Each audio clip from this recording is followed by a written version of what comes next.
All right. Well, thank you for your patience with me. I always believe that it's good in the church when we can be transparent with one another. Do you know what happened? I was sitting back there and I thought, man, I just have a funny taste in my mouth. And sometimes when you're speaking publicly and you have a funny taste in your mouth, it's not true, but you believe everyone can smell your breath. So I very quickly ran over to the store, got some chewing gum, chewed it, threw it away, and here I am. So I'm just really glad to be up here, and I'm glad that I didn't take a few other pit stops on my way. So when I was invited to speak here, they told me that in the mornings we'd be doing Bible studies, in the evenings it would be a little bit more of a sermon. And they asked me for one of the evenings to preach the gospel. And I'm going to attempt to do that tonight, and there's not one way to preach the gospel necessarily. But when I was thinking about how I wanted to present it tonight, I thought about all the different words that you can use. And so words kind of became my theme as I thought about this. Words are very, very powerful, aren't they? You hear me speaking in English. I hear you speaking in Danish. Some of you hear my voice in a different voice in your earbuds right now as it's being translated. Words are powerful. I did not always believe that. But do you notice that sometimes the people who evoke the most emotion in our lives are these great wordsmiths? People who can put words together. People who can string them together in beautiful sorts of ways. Yes? Oh, our translator cannot hear me, so that's not good. Speaking of words, it is very hard to do that. So here's what we'll do. We're going to take about a 30 to 45 second pause, and we'll see if they can get it figured out before then, and if not, that's okay. But go ahead, turn to the person next to you, and tell them, what was your favorite activity to play growing up? I've been inspired watching all the children play this week, and I'm like, wow, this is like euphoric. I would love to see more of this. So turn to somebody next to you. What was your favorite thing to play while growing up? And maybe if you're still a kid, what's your favorite thing to do when you're playing? Go for it.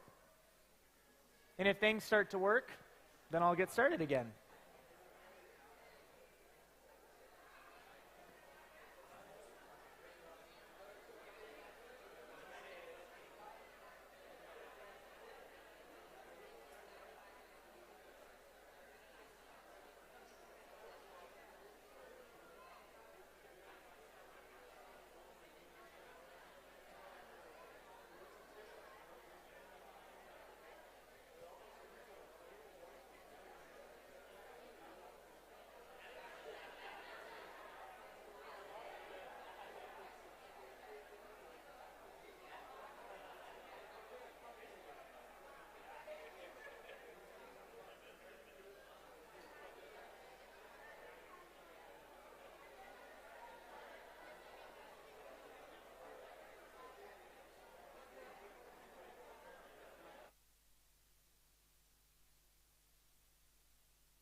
Right?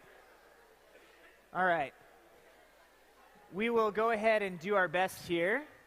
And hopefully you all just had a nice time walking down memory lane there. Anybody here grow up playing soccer or football, as you call it? Okay, awesome. Did anybody grow up playing, what's the popular sport here? Is handball a popular sport here?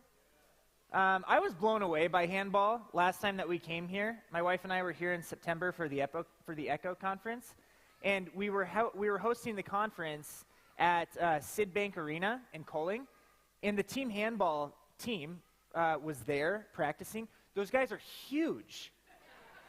They are enormous. They're like 5 meters tall, right? I mean, they're just huge. All right, let's get back to it. Words. Words are the theme that I was going with when I was thinking about the gospel. I didn't always believe in the power of words. When I was in 3rd grade, I had a teacher named Mrs. Akeson.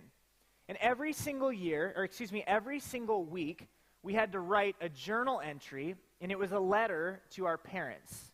So on Friday, every single week, we would write a letter to our parents, and we would tell them what we did at school that week. I thought this was the silliest waste of time I had ever been a part of in my life. I would complain to Mrs. Akeson the entire time.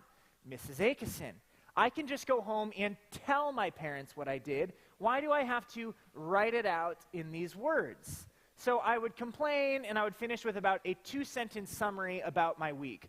My week was good. Mom and Dad, I hope your week was good too. Love, Danny. Now, I'm a preacher's kid. My dad is a pastor. So when I would get home with these short little letters, I think that they were concerned. Like, Danny, words should come easier to you. What's wrong with our child? Now, this could have been something that they just let go away, but my teacher, Mrs. Akeson, she saw this as a learning opportunity for me. And one day, as I was complaining to her about, I don't want to just tell my parents about what happened when I can talk to them later, she told me, Danny, I don't want you to tell your parents what happened with your words. I want you to show them what happened with your words. Now, I know that that sounds kind of funny, and I'm still not totally sure what she meant by it, but it made me feel something, right? All of a sudden, I was very excited to talk to my parents about what happened. All of a sudden, I thought about these different imagery-type words that I could use to describe my week. Suddenly, when I was describing running the 1500 at school during gym class, I wanted to let them know when I was coming around the last corner, my legs felt as heavy as a bag full of chapter books. That was an actual quote from one of my letters to my parents. I got so fascinated with words and showing them what I could do with these words that one time I actually ended up writing 7 pages worth of a letter to my parents on a Friday. It went from them telling me, Danny, please write a little more, to Danny, please stop writing. But words do that to us. Now, I get it. It's not the quantity of words that do something special to us, but it's the quality of words. And I want you to think about how some words bring about certain feelings in your soul. So what happens when I show you the word puppy? How does that make you feel? Aw, yes, absolutely. Now, how about when I show you the word mosquito? How does that, yeah, ugh. Those are two sounds that sound very similar, aw and but they mean very different things, don't they? Okay, what about this? Victory. There's the Danes winning the 1992 Euro Cup. Us in the we pay attention in the United States. We do, but here's a difficult word, defeat, right? That's a hard one. In the United States, we could relate to this. We were eliminated from the 2022 World Cup as well. It wasn't fun. How about this for a word? Love. When a grandparent and a grandchild come together. I've always been told that grandparents and grandchilds get along so well because they have a common enemy. Let that one sit for a while, right? So that's a word that makes you feel a certain way, but then hate. How does that word make you feel? It doesn't make you feel very good, does it? What about this? Death. This is a word that we're faced with all too often. This is a word that eventually every single one of us meets face to face, and until then, a lot of us meet it through those that we love and those who have passed on. But what about this word? What do you know about resurrection? This is a powerful word. This is a meaningful word. This is one that really matters in the Christian faith. This is one that Jesus said. Jesus said, I am the resurrection and the life. Now, there's something very special about this word resurrection, and there's something different about the word resurrection that no other word seems to capture. In the English language, there are a lot of words that are like resurrection, and I'm sure in the Danish language, there are a lot of words that are like resurrection. I'm not sure what the Danish word for resurrection is. Could you tell me? I'm not going to try, just like the one from last night, but yes. And there are words that are like it. In the English language, there's a word called resuscitation. And it's the same thing as when you're performing first aid. You have a lifeless body in front of you. The body is passed out. And if a miracle happens, if something incredible happens, and you're able to beat that person's chest back to life, they've been resuscitated. But resuscitation is not the same as resurrection. Resuscitation means that the body's still wounded, the body's still hurting, the body still has scars, the body still needs to heal, but they're breathing again, and it's miraculous. Resurrection was a special word. Resurrection in the Bible means something more than just back to life and breathing again. Resurrection means total healing, absolute new life. Resurrection means a perfected body. Resurrection means whole and complete. There is something different about this word resurrection that shows up in the Bible. And Jesus uses this word resurrection, and he uses it in the most peculiar of places. Jesus shows up to a funeral in John chapter 11, and maybe you've heard of this story before. He shows up to the funeral for his friend, and his friend's name is Lazarus. Maybe you've heard of Lazarus. And the first person that Jesus talks to at this funeral is Lazarus' sister, and her name is Martha. Now, Martha comes up to Jesus, and she asks him this question, Lord, where were you? Where were you? If you had been here, my brother wouldn't have died. But then she speaks words of faith. And she says, but even now, I know that you will do whatever you ask, that you can do whatever you ask of God. God will give you whatever you ask. I know it. And Jesus says back to her, almost as if it's a pep talk for her faith, Martha, I am the resurrection and the life. Anyone who believes in me will live even after dying. And Jesus uses that word resurrection. But there's something very important about this word resurrection. Sometimes when we think about resurrection, we think it's just metaphorical. It's just representing something that's not actually real. But if Jesus wanted to use a metaphor to describe resurrection, he could have used all sorts of words. But he uses a very specific word. And the word that he uses for resurrection is anastasis. That's the biblical Greek word for resurrection. Anastasis. Everyone say anastasis. And anastasis means actual, physical resurrection of the body. It's complete. It's whole. It's feeling like the work is done. It's a perfected body. It's bringing light to the darkness. It's bringing life to death. It's bringing peace to despair. It's bringing new life. It is resurrection. Jesus makes no mistake about it. He doesn't want us to think that this is just some fluffy word. It is direct, it is real, and it is life-giving. He is saying that if you believe in me, if you trust in me, I'm not going to give you a metaphor. I'm not just going to give you a light and fluffy word that will make you feel better. I'm going to give you a gift, resurrection, something that will give you complete and whole life forever. And then he makes this important question. Do you believe this? Do you believe this? Do you believe in resurrection? He's asking Martha 2,000 years ago, but I believe it's the question that we have to answer today too. Do you believe this? And I'm not saying, do you believe this because I want you to feel guilty about whether you believe it or not. I'm not saying, oh, do you believe this because I want to make sure that I hear you say it right now and I know that you have salvation. I'm saying, do you believe this because we need this? Do you believe this because we hear a lot of different words in this world, and some of them aren't so great. Resurrection is a word that we need to hear in a world where we're hearing lots of sad words. What are the words that you've been hearing over the last several years? I can tell you this, some of the words that I've heard over the last several years have been beautiful, amazing, and fantastic words. The greatest words that I've heard over the last few years are when my wife stood across from me on June 27th of 2020 and she said, I do. And the entire congregation was like, no way, are you serious? I remember in the summer of 2020 as well when I was called to be an ordained pastor for my congregation. Those words were really beautiful. I think of the 8 different times that my wife and I have been told, you have a new niece, you have a new nephew, and every single time it brings about this emotion. There are these beautiful words. There's new life. A baby has been born. But if I'm going to be honest, while I'm living in a season of life where there are times of really good words, there have also been some difficult words. One of the greatest writer of words of all time, his name was Charles Dickens. And he wrote this really famous story, at least that we read in the United States growing up. It's called A Tale of Two Cities.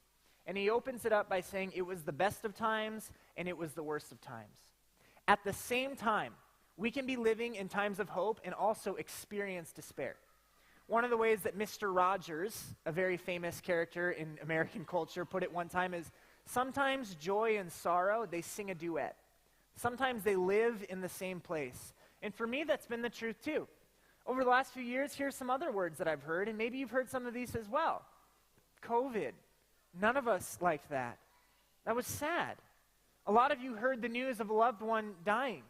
A lot of us have seen examples of hatred, whether that was on the world scale or that was in your own personal relationships. You're hearing words like, I want to break up.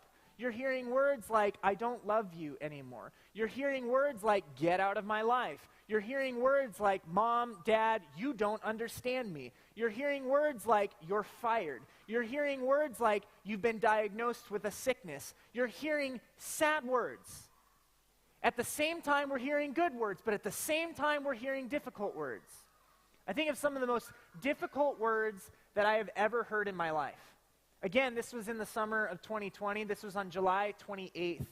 My mom called me, and she was in Chicago, and she was with her brother. That's a picture of him there on the far right of the screen. That's my Uncle Joe.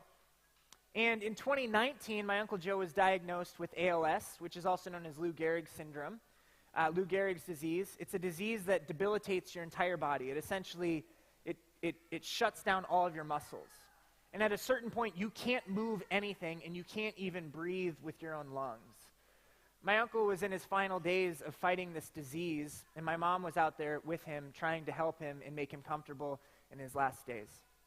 And I was driving from our house in Ames, Iowa, to a prayer event for our church when my mom called.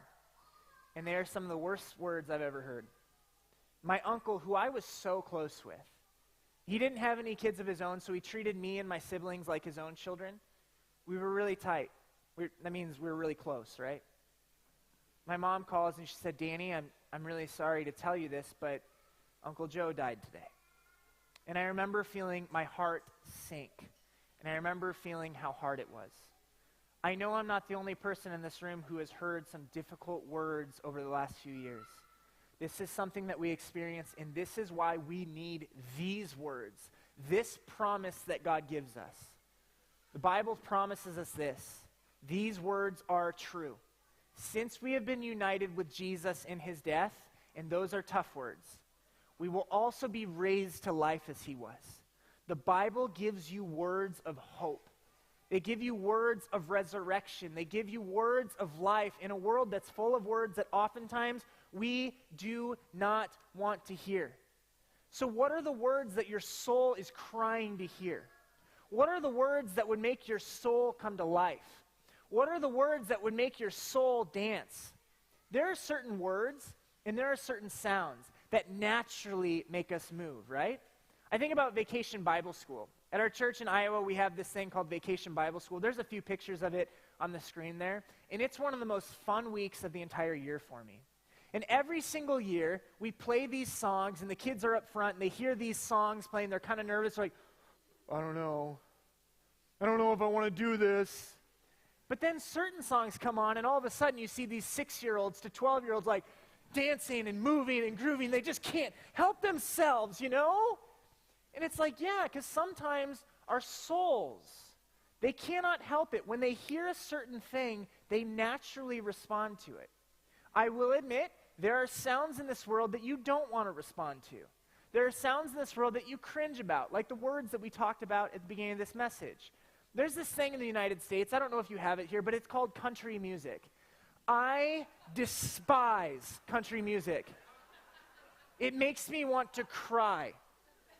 When I hear that twangy sound come into my ears, it just reverberates and bounces out, and I begin to weep.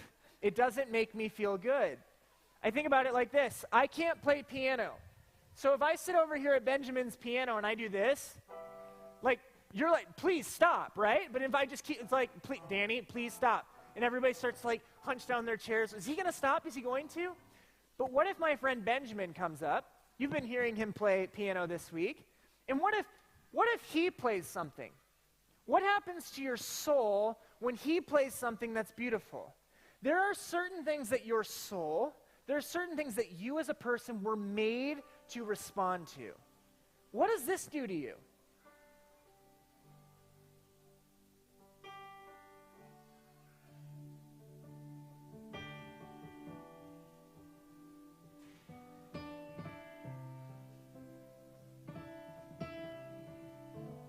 Some of you really want to sing right now, don't you?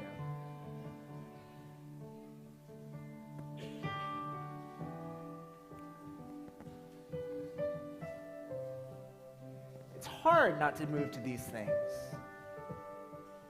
They create something in us. They move something in us. And if I had a pretty voice, I would sing for you right now, but I'm not going to do that to you. Because this is a beautiful moment, isn't it? I think about when I'm at Vacation Bible School. That's a picture of me at Vacation Bible School. I can't help myself. There are certain things that your soul was meant to respond to. You know what your soul was meant to respond to? The Word of God. The voice of God. Do you know this is how you were created? How did God create this universe? We talked about it on day one together. He spoke. He created this world from nothing with a word. God said, "Let there be light," and there was light. And then he made you. And when he made you, he said, "Let us make human beings in our image to be like us." Now that's really interesting, isn't it? When God created you, your existence responded to a word, the spoken word of God. But there's something so odd about this verse, and we kind of talked about it yesterday morning. But it says, "Let us make human beings in our image." Us? Why would God say us? Who is us? And in Genesis, we get some clues to that. We talked about it yesterday. The Spirit of God is there, and the Spirit seems to activate creation by breathing life. But the Spirit creates and activates life because the Word comes out of God. When we speak, we hear breath. We hear the life come out. It's because of a word. Now in the book of John, chapter 1, we have another example of this. It starts to help us understand even more. What did God mean when he said us? In John chapter 1, it tells us, in the beginning, the Word already existed. God's Word is back. It's creating. The Word was with God, and the Word was God. God creates with a word. But then all of a sudden it gets really strange. It says, the Word, he existed in the beginning with God. So all of a sudden the Bible's not saying that the Word is an it. It's not just an object. It's not just something written on paper, but it's giving the Word a person. The Word is a he. God created everything through him. All of creation is created and designed to respond to these words, to move to these words, the way that you can't help yourself from swaying when you hear beautiful music. His life brought light to everyone. The light shines in the darkness, and the darkness can never extinguish it. That's interesting. This word is starting to sound like something. Do you know what it's starting to sound like? It's starting to sound like resurrection. Light in the darkness. Life in the face of death. Peace in the face of despair. Hope when we're feeling hopeless.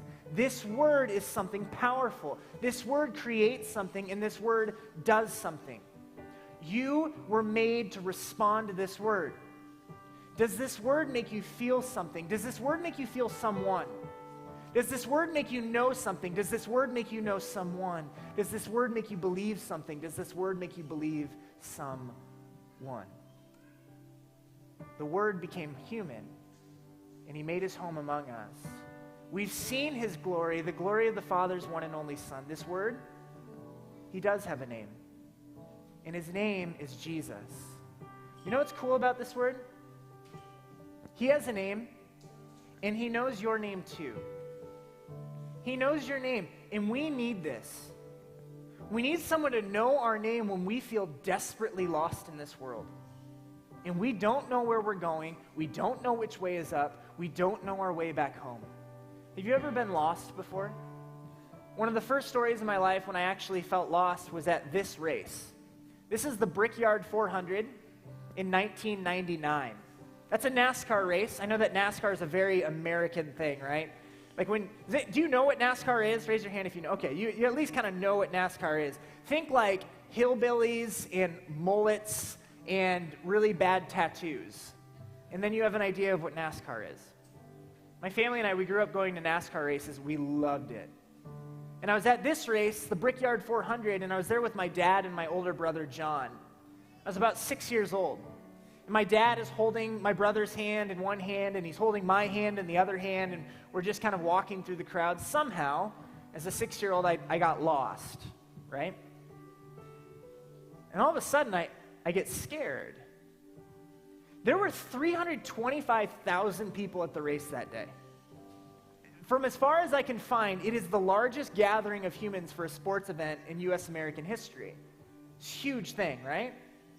And as I'm 6 years old and I'm listening, I hear all these sounds, and they're just bouncing off my ears, right? I'm hearing all these words, but none of them are sinking into me. None of them are the words that I want to hear. I don't know them, and I don't recognize them. In fact, I'm hearing some words, and I'm seeing the face of a NASCAR fan, and sometimes that's a scary sight. Mullets, tattoos, missing teeth. Who are you looking for, son? Right? And as I'm hearing all these voices, all of a sudden, I hear this one word. Danny! I heard my name, and I knew the voice. There's a human behavior expert. He was a pioneer in human behavior. His name's Dale Carnegie. And he said that the most beautiful sound a human can ever hear in any language is the sound of their own name, spoken from the voice of someone who loves them. When I was in that crowd and I heard, Danny! It was my dad's voice. And sure, I heard all these other voices, but when I heard that word from that person, the one who my soul was like who was created to respond to, I knew who it was. And then I can hear my brother's prepubescent voice also saying, Danny! Am I going home? I found you! Here's what Jesus says about that. Jesus knows your name. My sheep listen to my voice. Why? Because I know them. And they know me.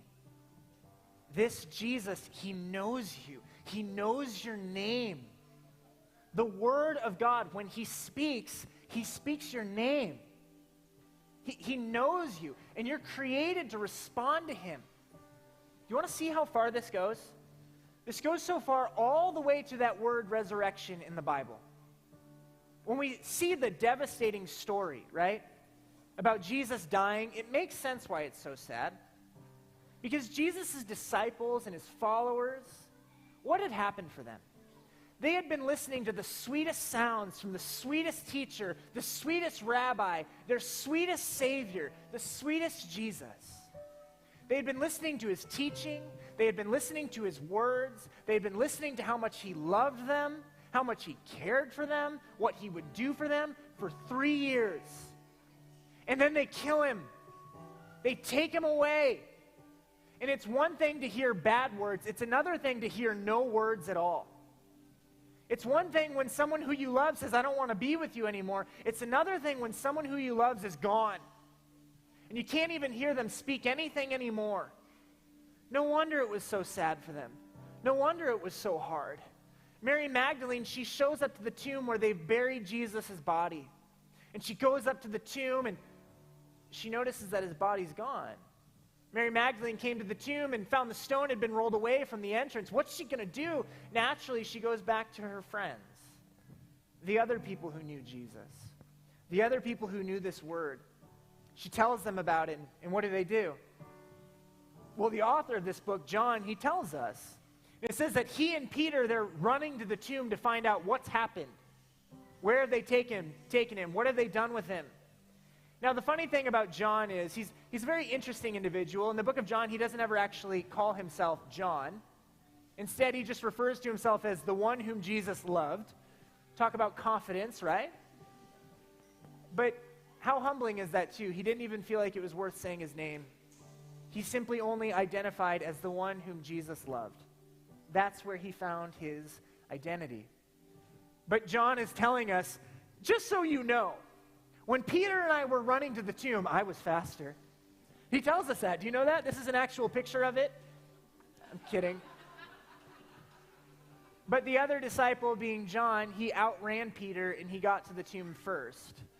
And it tells us that when Peter got there, he saw and he believed. He believed in resurrection. And I know people like this. I know people like this who see it and they believe it, right? They see something. They've got this incredible faith. And if that's you, I want to tell you, I'm so happy for you, and I encourage you to continue to lead us to a place of faith. See and believe. But then there are others of us in this story who are a little bit more like Mary. And Mary is outside the tomb, and she's just crying. Do you know that this is in the stories of the Bible? She doesn't know what to think. As Peter and John are in there, they're like, wow, this is incredible. He's risen from the dead. Mary is simply outside the tomb, and she's crying. She doesn't know what to do. Now, this is what's absolutely beautiful. Do you know who Jesus appears to first when he's resurrected from the dead? Mary's outside the tomb, and just before she's about to leave, she sees a man in the corner of her eye. She doesn't recognize him, but it's Jesus. Because remember, the last time she saw Jesus, it was a horrifying sight. He was beaten. He was bruised. His body was full of wounds. The Bible tells us that he barely even looked human anymore. Of course she didn't recognize him. But this man who's standing there, he's brought to completion. He is whole. He is perfect. And so he asks her, who are you looking for? She says, I'm looking for Jesus. If you know where he is, tell me where he is. She says, why are you crying? And she's not getting it. The sound waves are coming to her ears, but they're just bouncing off. She's not actually listening. She can't respond to this yet. But then Jesus says one word to her. He says one word to this woman. Isn't this special? Doesn't this show you how great and glorious and beautiful our God is? Think about it. When all these different stories tell us about the heroes showing up and saving the day, what do? Superman, when he saves the day, he stops a plane from hitting the ground and he's flexing his muscles for all the world to see as he saves hundreds of people from a violent destruction. But the biblical authors, they're saying Jesus just shows up to this woman, Mary, who very recently in their town was the town crazy person. It tells us that she had been possessed by demons. If the biblical authors are making this story up, they wouldn't do it with Mary. If the biblical authors are making this story up, they would have said Jesus rose from the dead, he walked into Rome, he got into the palace, he flexed his resurrected muscles, he told Caesar to get out, and he took over the world. But instead, he shows up in a garden for his friend who's sad. And he says one word to her. Mary. And it was the most beautiful, sweetest, most glorious word she had ever heard. It's the word that she was made to be, and it was spoken by the one who made her, by the one who loves her. This word speaks into our darkness. This word speaks into life. And as soon as she hears that word, she turns and she says, Rabbi, my teacher, and he's resurrected. He's whole, he's new, he's complete. He's not just resuscitated. His body's not wounded anymore. It's not hurt. All the bad words are gone. Everything glorious is new. Everything good is coming true, and everything sad has come untrue. That's the truth about the resurrection. Everything sad will come untrue, but because those sad things were once true, it will make our new resurrected glory that much better and that much sweeter. This is the truth of the resurrection. She looks back, she sees him, he's glorious, but here's something really beautiful. Do you know what the Bible tells us? The Bible tells us that he knows your name too. Isaiah chapter 43, the Bible tells us that he has called you by name. You are his. You belong to him. He calls you by name, and I need to hear this, and you need to hear this. We need to hear him say our name. It's the most beautiful, the sweetest sound any of us could ever hear. Do you hear him? I've called you by name, Danny. You're mine. Those who you love and those who you lost. I've called you by name, Uncle Joe. You are mine. He He calls your name. He calls your name, Benjamin. I called you by name. Benjamin, you are mine, he says. He knows you. Tina, he calls you by name, Tina, and you are his. He calls you by name, Duvika, and you are his. He calls you by name, Soren, you are his. He calls you by name, Dan, you are his. He calls you by name, Christian, you are his. He calls you by name, Lena, you are his. He calls you by name, Kenneth, you are his. He calls you by name, Rebecca, you are his. He calls you by name, Karen, you are his. He calls you by name, Ruth, you are his. I don't know all of your names. He does. He calls you by name. You are his. And one day, you will hear his voice, the voice that made you, the voice that spoke you into creation, and it will be the sweetest sound you've ever heard in your life, and you will never stop listening to that glorious song. You'll never stop listening to that glorious music. All the sad words will come untrue, and the good words will be our reality. We will be resurrected. I want to invite you to stand on up. We're going to head into a time of worship. We'll have some songs together, and in the back there will also be some people who will pray for you. And if you feel like that's something that you would like tonight, please feel welcome to do that. I believe that there are prayer partners in the back. Is that correct? I believe so. Awesome. So if you want some prayer, go ahead and do that. The band's going to come on up here. We're going to sing a few more songs. Hear this. He has called you by name. You are his. Amen.